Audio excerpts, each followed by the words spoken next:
오늘 저에게 주시는 하나님의 말씀은 이사야서 62장 1절에서 3절까지 말씀입니다. 나는 시온의 의가 빛같이 예루살렘의 구원이 횃불같이 나타나도록 시온을 위하여 잠잠하지 아니하며 예루살렘을 위하여 쉬지 아니할 것인즉 이방 나라들이 내 공의를 뭇 왕이 다 내 영광을 볼 것이요 너는 여호와의 입으로 정하실 새 이름으로 일컬음이 될 것이며 너는 또 여호와의 손에 아름다운 관 내 하나님의 손에 왕관이 될 것이라.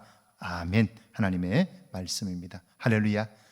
좋은 날입니다. 오늘도 하나님의 도우심이 여러분과 함께 하기를 주의 이름으로 축원합니다. 에베소서 3장에 보면 사도 바울은 놀라운 믿음의 고백을 합니다. 나는 하나님께서 주신 은혜의 선물을 받고 내 속에서 일하시는 하나님의 능력으로 이 기쁜 소식을 전파하는 일꾼이 되었다는 거예요. 하나님의 일하심, 만약 사도 바울이 유대교에 남아 있었다면 상상할 수 없는 놀라운 통찰력입니다.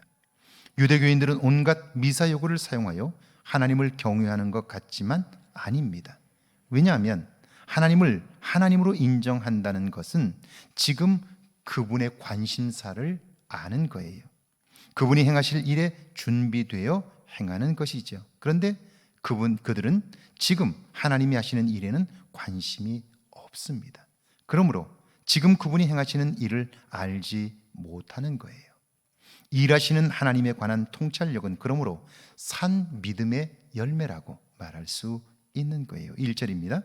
나는 시온의 의가 빛같이 예루살렘의 구원이 횃불같이 나타나도록 시온을 위하여 잠잠하지 아니하며 예루살렘을 위하여 쉬지 아니할 것인즉 하나님께서 말씀하십니다. 나는 잠잠하지 아니하며 쉬지 아니할 것이다. 일하신다는 거죠. 누구를 위하여? 자기 백성의 회복과 구원을 위하여 일하신다 라고 말씀합니다. 하나님이 누구십니까? 그분은 말씀으로 세상을 지으신 분이에요.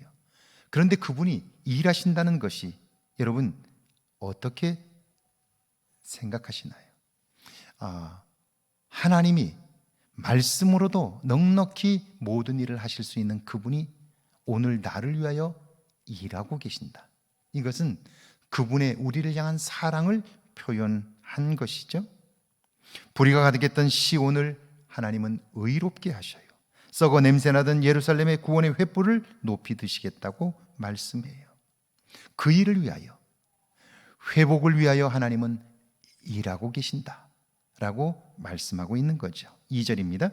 이방 나라들이 내 공의를 뭇 왕이 다 내 영광을 볼 것이요 너는 여호와의 입으로 정하실 새 이름으로 일컬음이 될 것이며, 우리가 변화되고 하나님의 도움으로 새롭게 될 때에 우리의 살던 땅이 온전히 회복될 때 이방 백성들이 변화된 우리를 보며 회복된 이 땅을 보면서 하나같이 말하게 되죠. 하나님이 저들은 참으로 돕는 사람이라고, 그리고 하나님의 이름을 높여드리게 되는 거예요.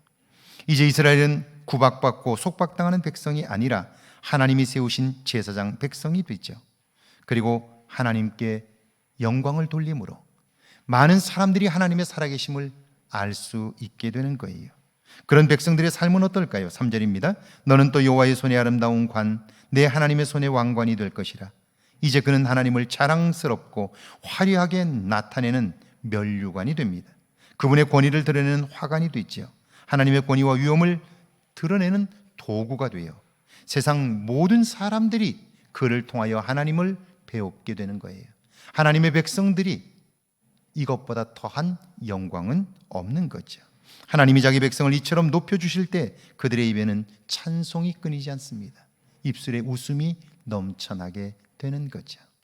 하나님이 우리를 회복시키셔서 여러분의 삶에 기쁨과 즐거움이 가득하기를 주의 이름으로 축원합니다. 함께 기도합니다. 일하시는 하나님을 발견하게 해달라고요.